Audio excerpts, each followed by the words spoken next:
7 goals. It's 7! An entire nation in tears. And the end of a footballing empire that once ruled the world. All of this unfolded on July 8th, 2014, in what is now known as the most humiliating defeat in football history. The 2014 World Cup semi-final between Brazil and Germany. This game wasn't just a loss, it was a national tragedy. And it didn't just kill a dream, it killed a dynasty. But here's the thing. This humiliation didn't come out of nowhere. Brazil had carried the weight of a football-mad nation for decades. They were the kings of the beautiful game. Brazil's legacy as the greatest footballing nation in the world was untouchable. They had won the World Cup 5 times. 1958, 1962, 1970, 1994 and 2002. Legends like Pelé, Romario, Ronaldo and Ronaldinho had carried the nation's dreams on their shoulders. But this time, in 2014, the stakes were even higher. Brazil was hosting the World Cup for the first time since 1950, a year that still haunted them because of the infamous Maracanazo loss to Uruguay in the final. This was their chance to erase the pain of the past and reclaim glory on home soil. The 2014 squad, led by Neymar, seemed destined to succeed. But then, disaster struck. Neymar, their brightest star, fractured his vertebra in the quarter-final against Colombia, ruling him out of the semi-final. To make matters worse, captain Thiago Silva was suspended. The nation still believed, but cracks were forming. And on that fateful night in Belo Horizonte, their crown was shattered into a million pieces. And as Brazil limped into the semi-final, their opponents, Germany, were approaching the game from a completely different place, a team that had been ruthless, precise and dominant from the very start of the tournament. Brazil's journey had been anything but smooth. They topped their group, but their performances were far from convincing. A tense penalty shootout win against Chile and a bruising victory over Colombia brought them to the semi-final.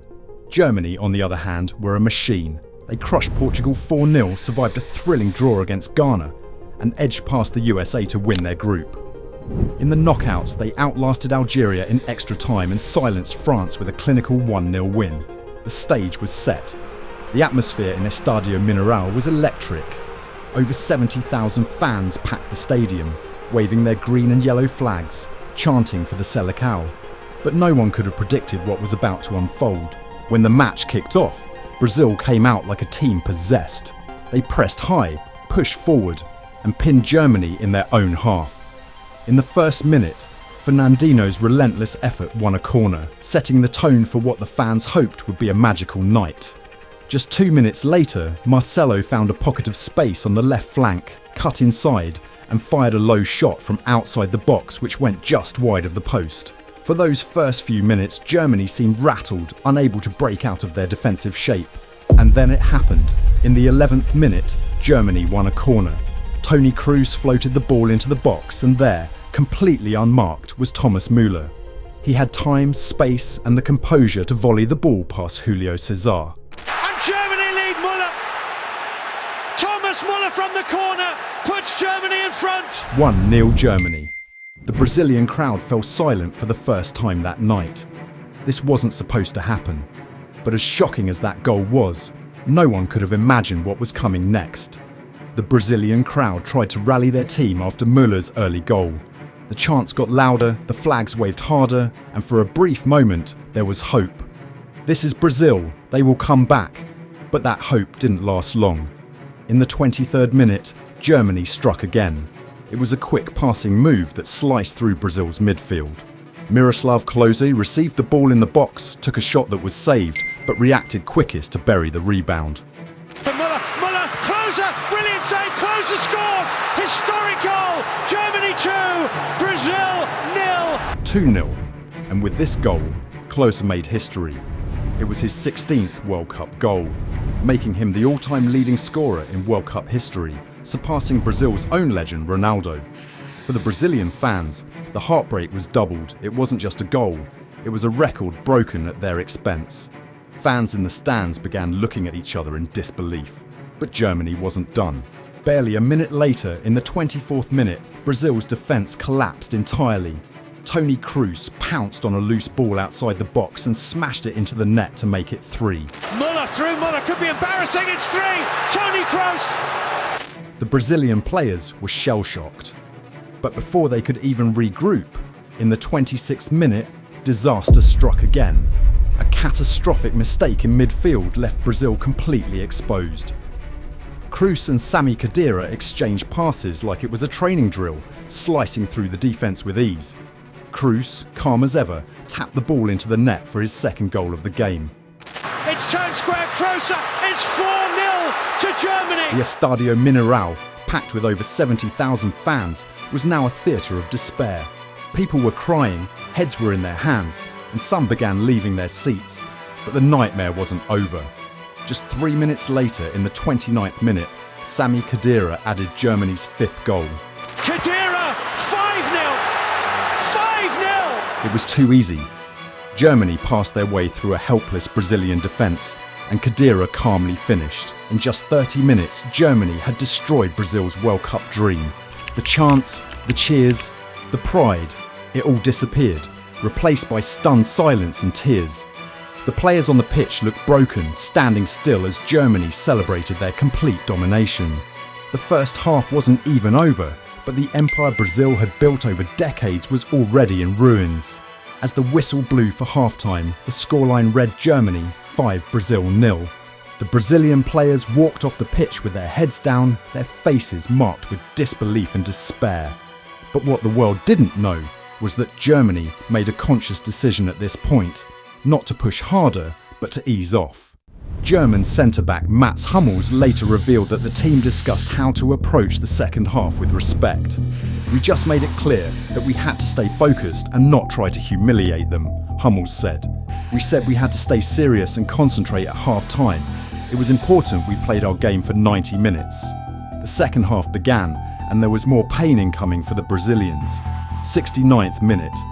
Philipp Lahm, Germany's captain, made a clever run down the right wing.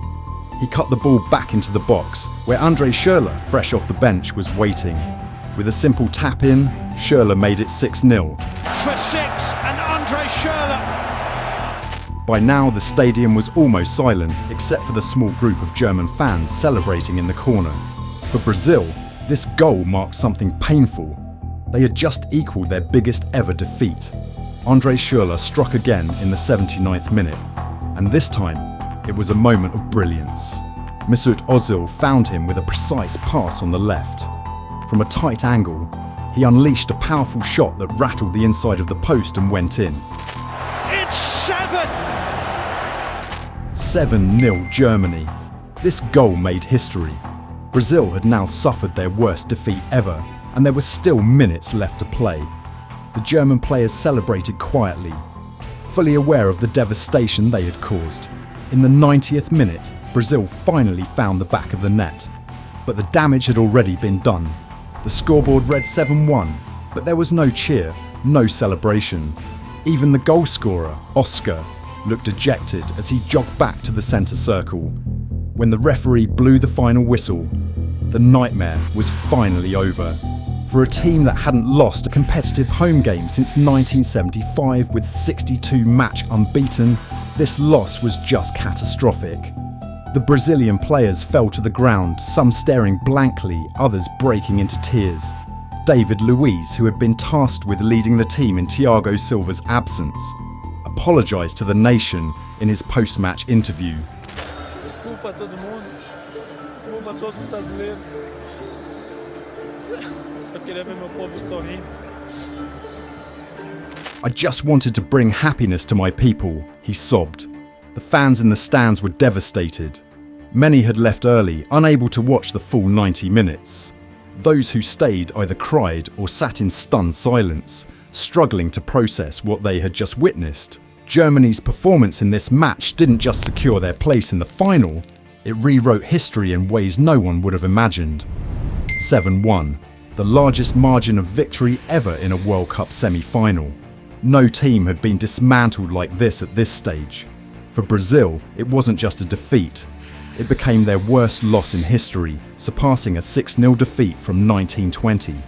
Germany's attack was relentless. Between the 23rd and 29th minutes, they scored 4 goals, setting the record for the fastest 4 goals in World Cup history. By the 29th, they had added a 5th, breaking another record for the fastest 5 goals ever scored. At halftime, the score was 5-0, Germany's largest halftime lead in World Cup history. By the end, their 7 goals made them the highest scoring team in World Cup history, overtaking Brazil with 223 goals.